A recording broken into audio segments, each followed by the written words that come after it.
going to introduce Mr. Zain Mustafa. He's an architect working in Dubai and Karachi. New York and New Mexico and Tokyo. Missed all the good bits. Well, and I'm also going to call in, if I could have some silence, please. Dr. अच्छा ठीक है Right. I'm also going to call in Salman and Framji to sit in on the panel. Salman? All right. So our third panel, it's been an interesting number of discussions. A lot of issues have been raised about the nature of technology and what our relation to technology is. And this panel is essentially going to continue the same discussion.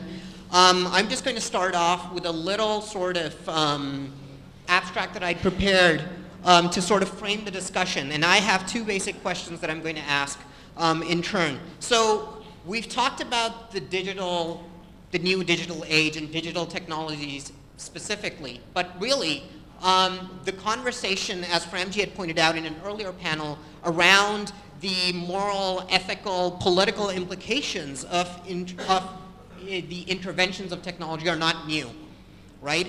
And of course, we're surrounded by, artifacts, technological artifacts that are not digital in nature. So we're surrounded by cell phones, posters, ATM machines, high-rises even. Buildings are a form of technology, right? How do these things affect us? How do they order about the ways in which we live, communicate, and interact? This is the sort of framing that I want to pick for this discussion. And I sort of disagree with you when you say that it is impossible for us to map the implications of a particular kind of technology, because I would actually argue that designers and architects and engineers are very much involved, explicitly involved, in designing these political implications into technologies. They design technologies to seduce, to persuade, to coerce people into doing certain kinds of things. We'll get to the questions, and then you'll have enough opportunity to speak. So in recent academic discourse, in critical theory and the philosophy of technology, and in fields that were traditionally not associated with critical introspection, like engineering, computer science, design, these issues have suddenly become paramount. You have, and in popular discourse too, where you have people like David Rushkoff and Sherry Turkle writing columns in the New Inquiry about how awful Facebook is, or how awful robots are going to be, and how our children don't, how they tailor and condition our children to behave in ways that are not appropriate, deemed to be appropriate. So, and then of course, there's also one of the reasons why I think there's this rising trend in critical discourse and all of these making concerned disciplines is because we're faced with very real issues. We're faced with issues of sustainability and sustainment. So designers like Tony Fry are now calling into question the entire Enlightenment definition of sustainment. And Framji had talked about binary oppositions and how we can begin to think and frame of a future that is sustainable, where the human race can actually survive, that takes us beyond the current sort of paradigms of mass consumption that we're implicated in. And then, you have other issues regarding our growing interaction with and our dependency on the digital, and our inability to sort of grasp what it is that we are becoming as we interact with the digital and the material both. Classical theories of technology, most of the discourses, most of the discussions that have happened today have seemed to, they've taken on what I would call a technological deterministic sort of standpoint, where, and technological determinism is basically a point of view that talks about technology as having a fundamental, essential nature, that technology is bad. Early philosophers of technology like Heidegger and Jaspers talked about things like mass consumption and the way we all become sort of like cogs in the machine. And a lot of the arguments and the issues that have been raised have been sort of centered around this particular definition of technology, right? But more recently, there have been movements in the later half of the 20th century that have looked at technology as being socially constructed. Social constructivist movements look at how particular kinds of technologies only come into being under a specific kind of social, political context. They're products of, we shape them, and then they shape us. And then more recently, you have post-continental theorists, people like Graham Harman from the speculative realist movement, and people like Bruno Latour, who then begin to directly challenge modernity and binary oppositions, and then talk about moving beyond this sort of dichotomy of the natural and the artificial, the human and the non-human, and begin to talk about hybrid identities. Foucault also talks about hybrid identities in his later work in the history of sexuality. And so I would like to open my discussion with, first of all, asking all of you, and we have a lot of time, and I have only 2 questions, so take your time, please. What your particular stance is. Is there a way to live in a freer relationship with technology, both, keeping in mind that we both shape and are shaped by it?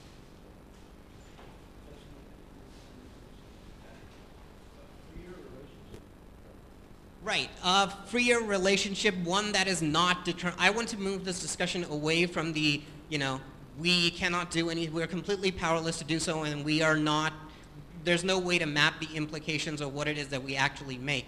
I would want to know what all of your individual thoughts are on what our exact relationship to technology is.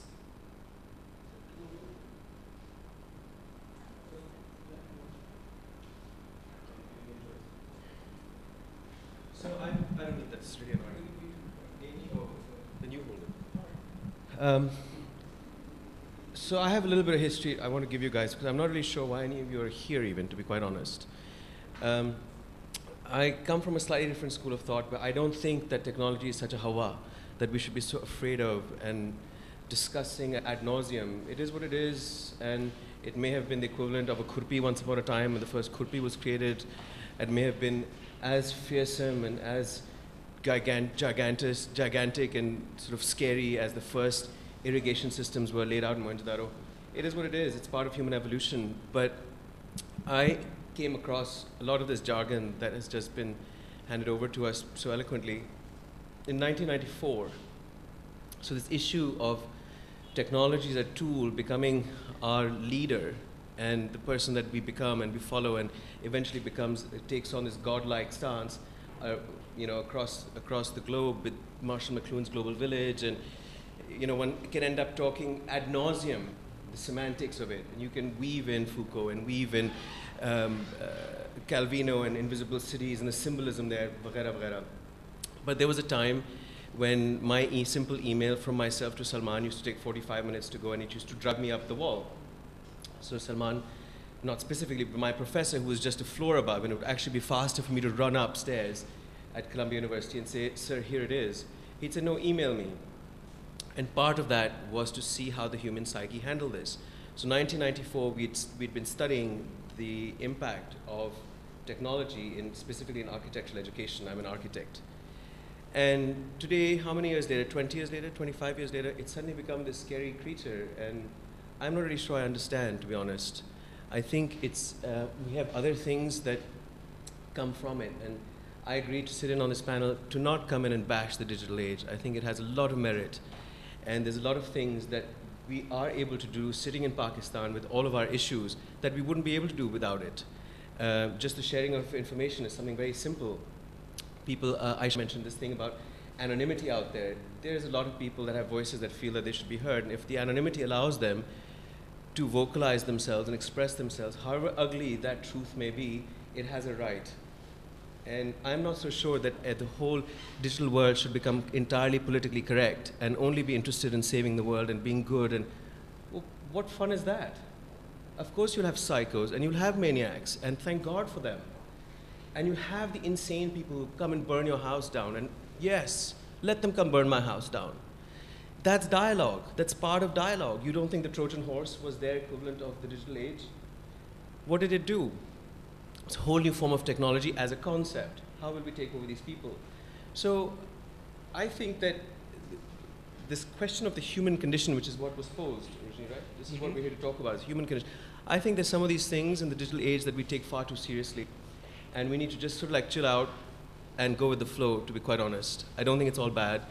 And I arrived a little bit late, so I'm sorry I missed your earlier discussion. It's 20 minutes of bashing of technology and how it's been abused. Well, of course it's been abused.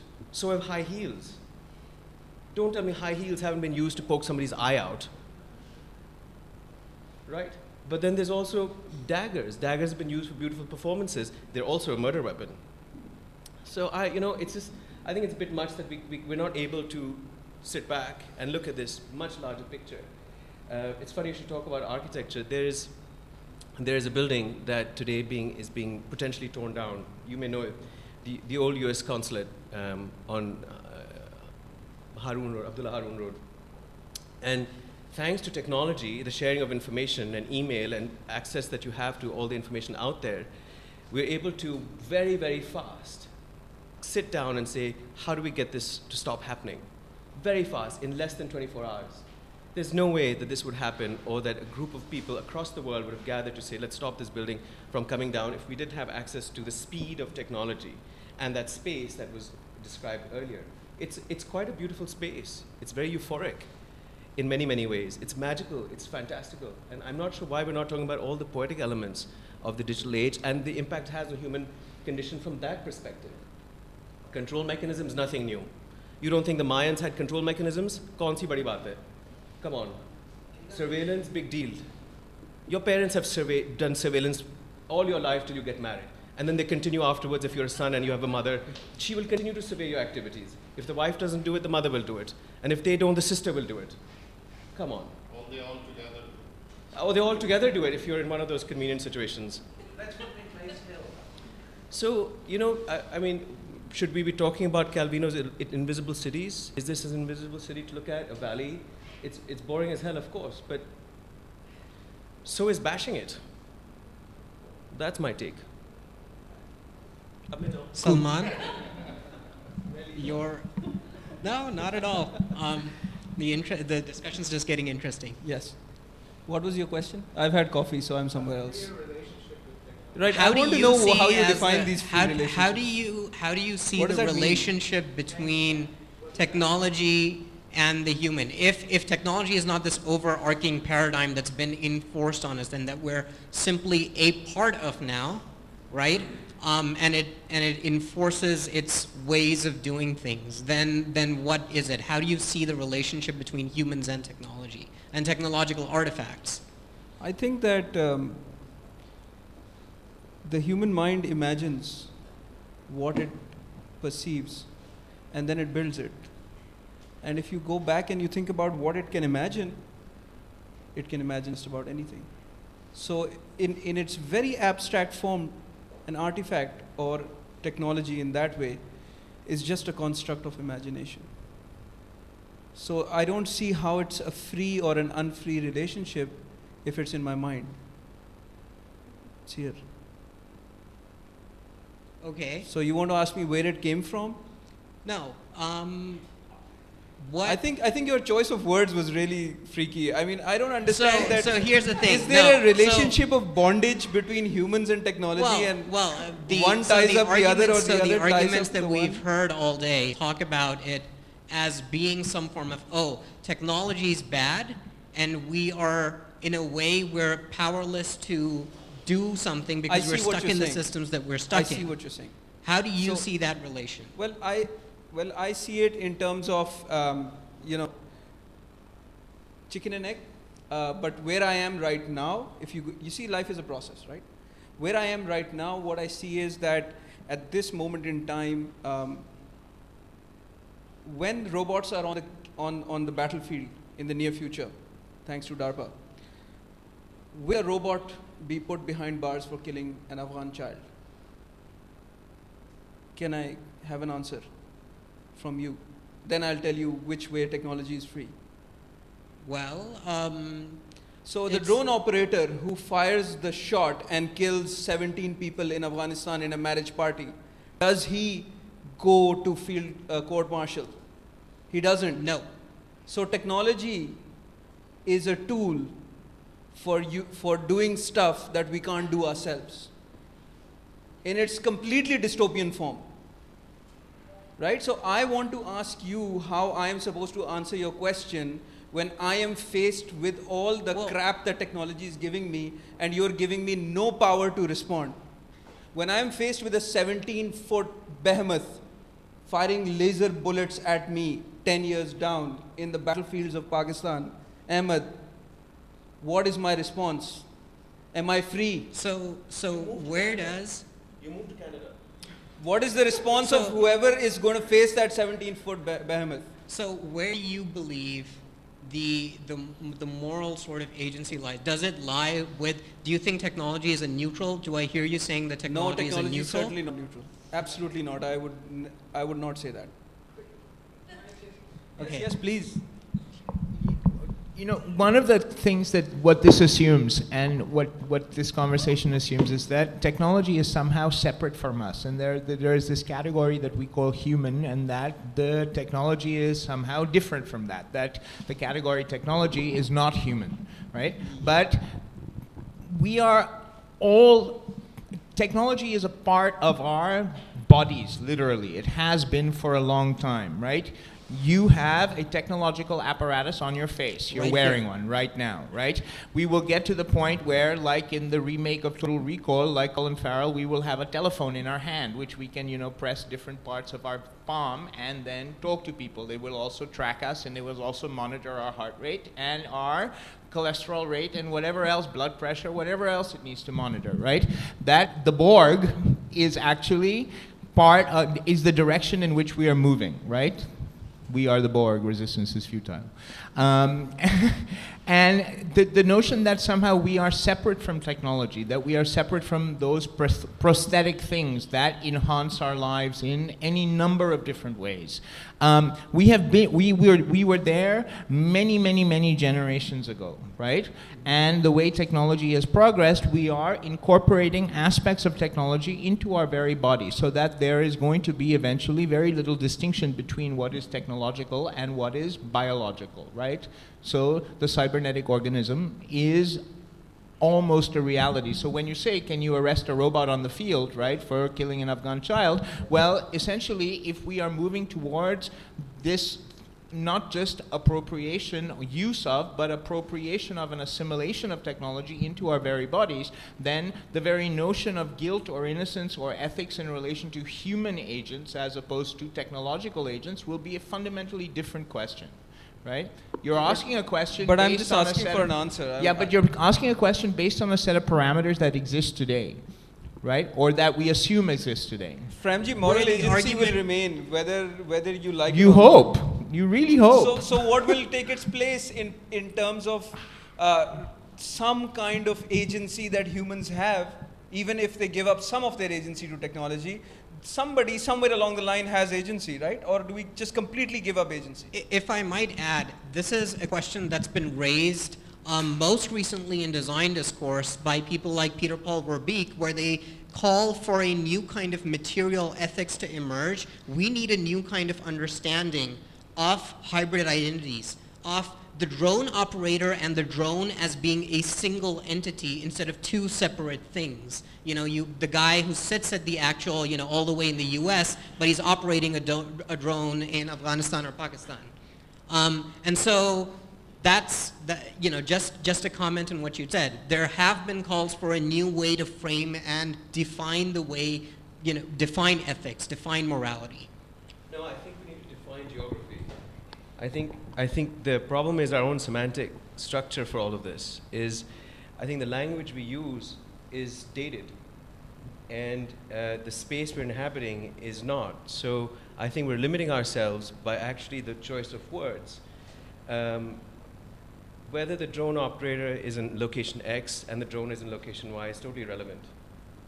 It's totally irrelevant.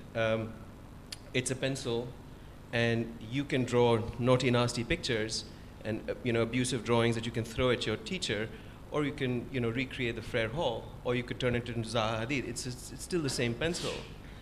And whether that pencil is attached to a computer that Sabine is using upstairs right now, or right here in your hands, I think it's a geographical condition that needs to be reevaluated, and the semantics have to be redefined. So your notion of freedom and location and human, I feel like thanks to the digital age, we can actually redefine all of these things before we come down to micromanaging issues like what is Pakistan. It doesn't matter. It really doesn't matter. We are not what we insist on wanting to be. If you know, again, my limitations, I study culture, I study history, I'm involved in restoration projects, and we look at where things have come from. There's no political boundary wall that's 9 feet tall and Great Wall of China around all these countries that keeps them isolated.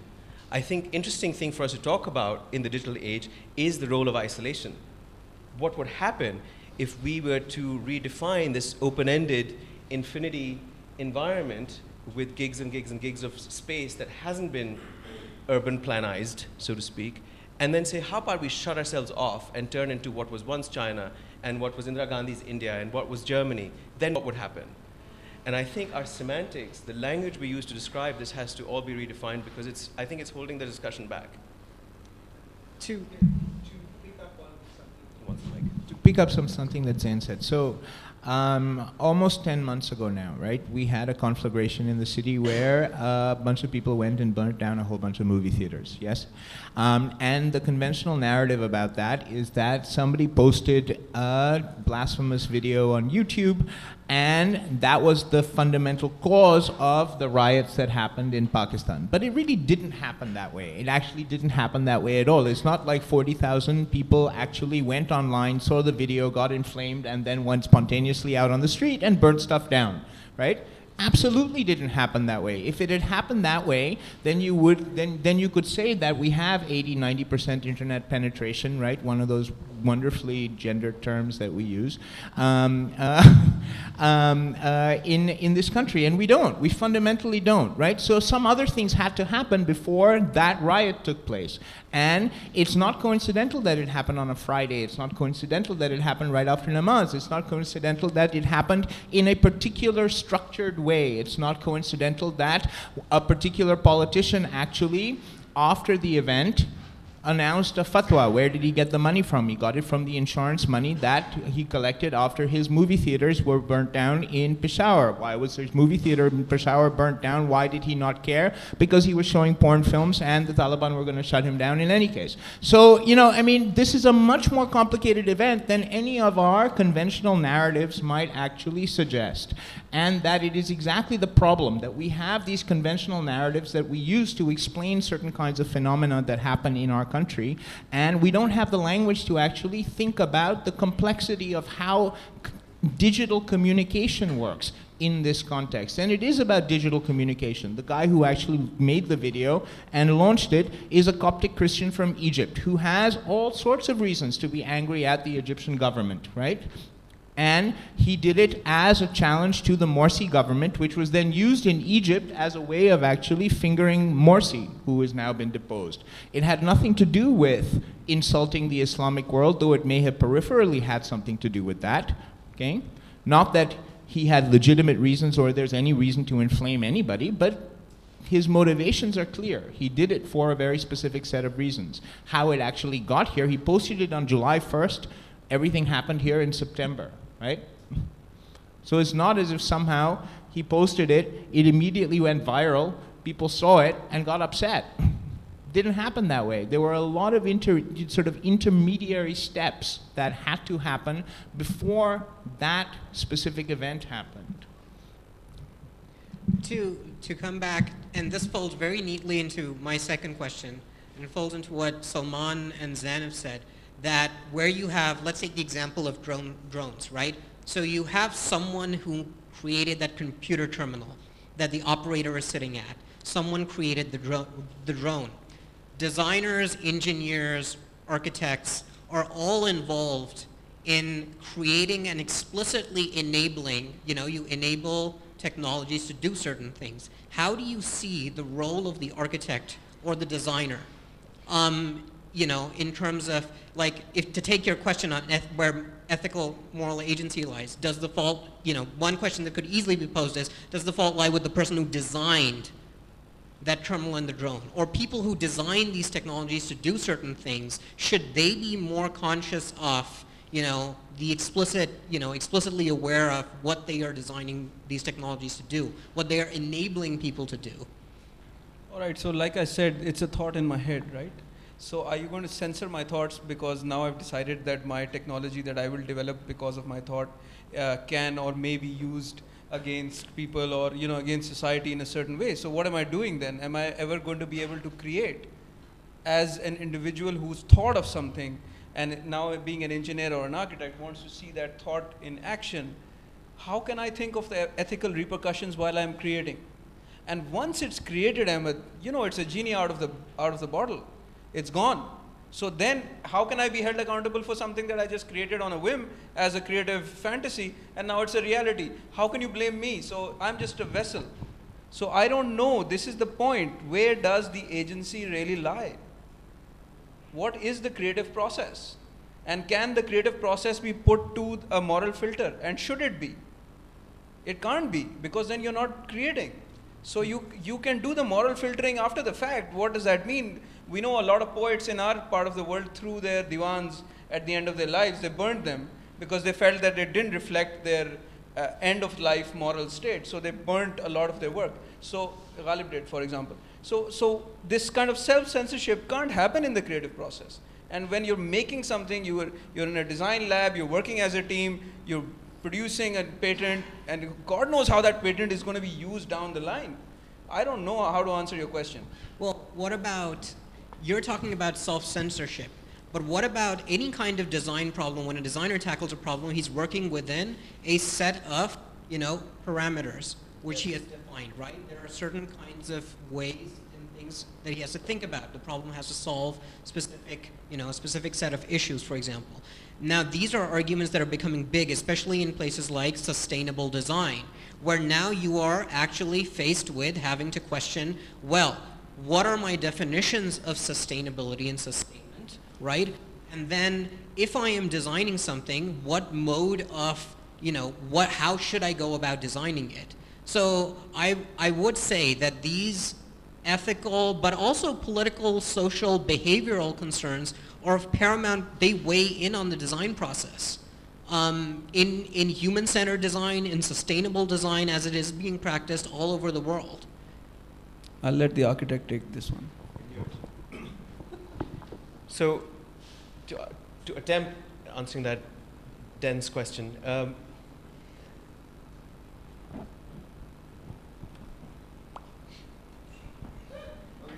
no. So let's start by who is going to create these definitions. So I'm going to give you a fairly convoluted answer also that I believe in myself. That you guys have just discussed that democracy we shouldn't talk about, and fascism is passé, and I'm saying fascism is passé, but I actually think it's quite cool. Communism is a little passé, socialism, Marxism, thodi se romantic ideas hai, you feel like you need to wear a scarf around your neck to talk about them. But the fascists really had it right, because they had the issue of discipline. So I keep hearing words like morality and ethics, and these are values. These are discipline constructs. What you're allowed to do, what you're not allowed to do, what your boundaries are, what your parameters are. These are the architecture of social discipline. And religion does this. Athletes go through this. Ballet dancers go through this. It's anything that comes up to that level of creating a piece of high art. Whether it's then becomes a drone or goes from Robert Mapplethorpe to pornography, that's a separate issue. But that discipline brings us to this level of high artness. To answer your question about the creative process, then the parameters, if we say that our existing language of describing these things has fallen flat, including democracy, then we're beginning to look at this notion that's recently been discussed called singularity. And if you look at singularity creating a whole new kind of human technology hybrid, as Pramji mentioned, so not just the new legs on the runner, who still killed his girlfriend, regardless of how cool his legs were. So different issue, right? I can still use that pencil inappropriately. He used those legs to get up and pick up the gun. So it's not the fault of the legs. The technology is not to blame for the murder of his wife, or the fact that he couldn't process how to use it, right? So we have to be really, really careful about what folder we're filing these issues in. The Afghani children being killed, Is it about the children being killed? Is it about Afghani children being killed? Is it about being killed? And none of that is connected to the technology, because all of those people could be killed in similar conditions without the technology. So, you know, we create these blurry gray areas and create all this self-confusion when we need to look at this new body, this anonymous body of human being that's connected as a singular entity through the world of technology, and look at that being the next future system. Once you've got that system, then we can look at the semantics of it and the semiotics of it, and analyzing what this creature is really going to be about. Otherwise, we're just sort of like fuddling around in our own mud when this creature is just growing and it's doing fantastic celebratory things, which we're just completely ignoring because we haven't ourselves figured out a language to communicate with it. Right? Does that make any sense so far? So Sabine saying, no, you arrived late. I'll translate into Urdu for you. So the thing about designing the parameters, you know, there's a lot of architecture that's happening today thanks to technology. Zaha Hadid was known as a paper architect for 25 years of her life. She's on her deathbed, essentially at this point, and her buildings are going up like this all over the world thanks to technology. So we keep coming back to bash it and say, what is morals? Technology has no morals. Technology has no values. It has no ethics. Those are your issues. Those are human issues. They're mortal issues. And they're totally irrelevant. They're totally irrelevant. How you use the technology, what you build with it, what you imagine with it, I would like to censor his mind. Who knows what's going on in there? But initially, he will have the right to create whatever monsters he wants to. I've also just had coffee. In fact, I had your coffee. I was inspired by that. So, you know, this notion of designing parameters, before we decide to design, we need to actually understand the tools, right? So you give me a building to design, and you say, here's a 2B pencil. It will take me X amount of time. It will possibly be a building that has maybe been pushed in a certain direction, because as opposed to doing it on AutoCAD, I'm doing it by hand. The poetry of that building, because the lines I make, might be slightly different to the AutoCAD done in 2 seconds. You might give me not a pencil, and knowing this gentleman, he might turn around and say, use Grasshopper or use Rhino and do this as a binary drawing tool, right? In which case I'm screwed because I don't know how to use it. And I'm going to turn around and say, this doesn't work. It has the wrong morals, it has the wrong ethics. Get it away. Are uski kya galti hai? I think maybe what he's asking is a slightly different question. Maybe the question is, if you're a designer, do you choose to design a building or a gun? Do you choose to design a better building or a better gun, right?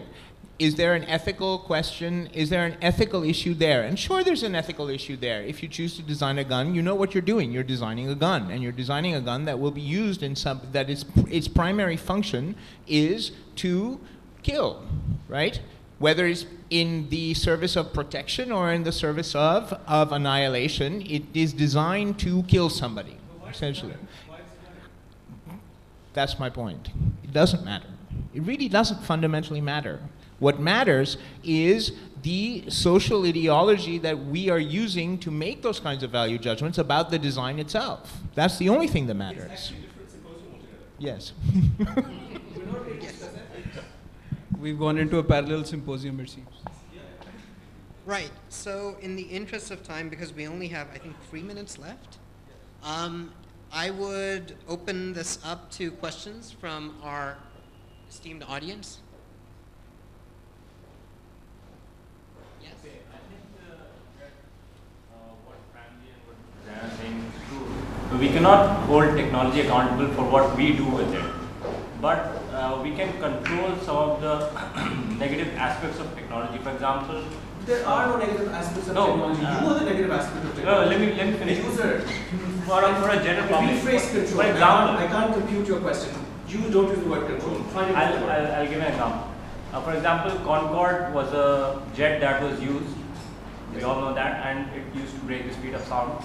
It was very convenient for people to get from one place to another very quickly, but it stopped flying. Why? Because it was very dangerous to the environment. No, because it was economically unfit. Unfeasible. Yes, also. It's unfeasible. Not also. No. There are many other things that are happening in this world today that have for 50 years been bad for the nature, more so than the Concorde has ever been. The Concorde's issue was it just wasn't matching the bottom line. It's just, economically. we are about to actually pollute the environment in a way that we've never polluted the. We're about to go and mine all the coal in the entire desert and then burn it, which is horrendously bad. It's a really stupid idea. So how do we control, or we should control those aspects of technology? No, we shouldn't control. Control is not what we want to do. And who's we? You, only you. A comment on the body and technology, image of becoming a robot. I also want to, recognize that our body actually itself is, and without any technological advancement, is a technological tool. It's like a CPU. It processes information. It has organs and vessels and pathways, information pathways. And when I teach yoga, yoga is actually taught as a technology of how to use your body in an appropriate way so that you can feel healthy and wholesome. So technology is a tool so that we can understand ourselves better. So, to answer your question about who is we, sorry about my facetious response. So this connects to your question as well, that we have to come out of this comfort zone of us and them, the US and us. Who cares about them? To be honest, I don't care. I don't care if they have a surveillance system. I don't care about Edward Snowden. I'm glad you couldn't even remember his name. Like, really doesn't matter. It just, none of it makes any difference. So this notion of us and them has to stop, us and technology. It is, Aisha has just said it. You are it. What would Rumi have said about that? So I think there, your conversation with technology will become much more interesting if you turn around and say that the thing that he was talking about, which is within oneself, could be addressed as technology today in a contemporary language. And for Sabine's question, who are we? Nobody. One last question. I didn't say who are we. I said who is the we? I know. Yeah, and I'm answering that question then. Do you think that all of you, it's a question for all of you, do you think technology would, to me, technology is a tool to serve humanity. That's it for me. There's ethics, right, wrong, that's our problem, as you said. Technology is a tool as much as this book is, or these are all technologies. Do you think technology will better serve humanity in the future if we are given the option, going back to the question of freedom, to opt out of it? And do we face the future by increasingly making technology something that we cannot opt out of? I think we will always have the choice. I think we will always have the choice. You have the choice today. You're welcome to go exactly as you are to some deserted island and not ever be seen again. You have that choice.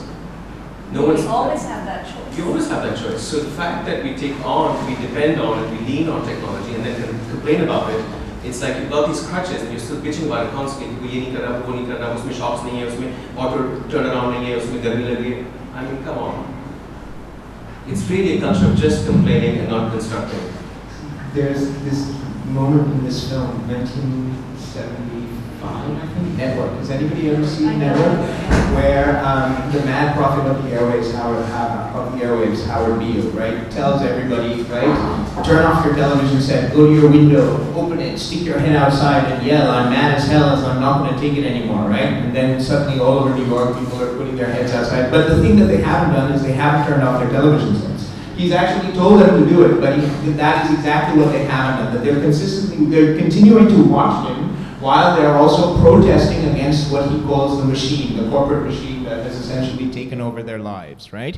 So even in the process of rejecting the technology in this sort of really strange way, they are also, in a sense, being governed by or pushed by or structured. Their experience and their behavior is being structured by the technology itself, right? And this is, I think, so this notion of being able to opt out, I don't think we can opt out. I don't think that I don't think we as a society will have that. It's like it would be like saying, can we opt out of language, right? We can't opt out. Once we have it, once we have language, it structures the way we experience the world. And the technology is currently, at least for the people who use it, perhaps not for the people who don't use it, is at least in some way structuring the way we experience the world. And it has changed the way we understand the world. So I don't think it's possible. I really don't. So the thing is, extreme condition. Like, if you'd like to reject technology and find out from Aisha how you can spend the rest of your life meditating, it can be done. The human has the power to imagine and create that condition. I agree with Framji that we're so emotionally dependent now on this creature that it's this weird a love-hate relationship that you can't get away with. But I don't think that we need to go to such extreme conditions. I think it's a good thing in many, many ways. You know, when, for instance, I don't use YouTube. Since it came down, it hasn't bothered me. I used to teach through it. I used to refer to. It hasn't made any difference. You know, I saw the World Trade Center come down. The TV went off. The radio went off. My mobile phone went off. There was this global hush.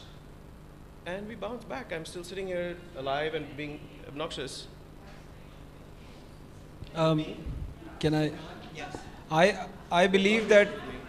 Can I just respond to what these two gentlemen have said? Sorry, Sabine. I honestly believe we can't opt out of technology. However, I do believe that we can design a better future for ourselves by using technology for productive, and I'm going to use words which Zen will have problems with, productive and humanistic goals of society. And I actually believe that artifacts can be made that can make human existence easier on this planet rather than make it worse. I actually believe that. Just to cap off, and I think yours was a great question, I'll just give a little example. So Bruno Latour gives this example of the sonogram as a technological artifact, right? It's used to when the fetus is, you know, and he gives the example of it being done in the Netherlands. There's one process that they do 2 months down where you have a sonogram taken. And he says that the way in which we think of the fetus, firstly as a person and secondly as a patient, is completely framed because we have the sonogram as a technological artifact. That, in essence, what technological artifacts do is, exactly like Premji said, they ontologically frame our definitions, our ways of seeing things. They mediate our existence. Like this eyeglass mediates the way I see. It forces me to adhere to a certain idea of what is normal, I consider to be normal. You know, it enables me in that effect too. Just to get, and this is where I believe, coming back to the question about design and designers, this is where designers are also involved in being able to map, engineers, architects, designers are being able to map, if I am making something, if there's a particular technology that will serve a particular role, I need to understand the context within which, the environment within which it is going to play that role. And, you know, after that, all the moral, ethical, political implications come through. I believe we're out of time, so... Sabine wants to say something. Oh, please.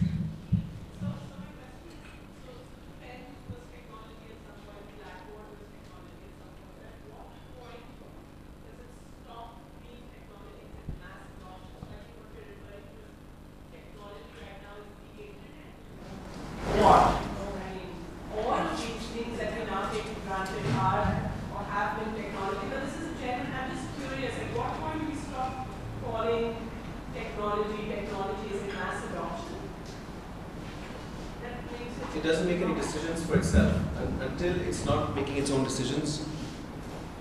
Unless, so it doesn't. To answer your question, it will always be technology because it is a support mechanism for us. So how can you opt out of using a car or using a pen? Or You can, Sabine, you can. You can. No, you walk. Maybe you would want to. Why can you not just sit? There's nothing. Extreme worldview है. Extreme worldview, but आप कर सकते हैं. There's nothing stopping you from doing it. It's absurd, but sure. In the interest of time, we can continue this discussion, you know, over tea. I would like to convene the panel. This current one. All right.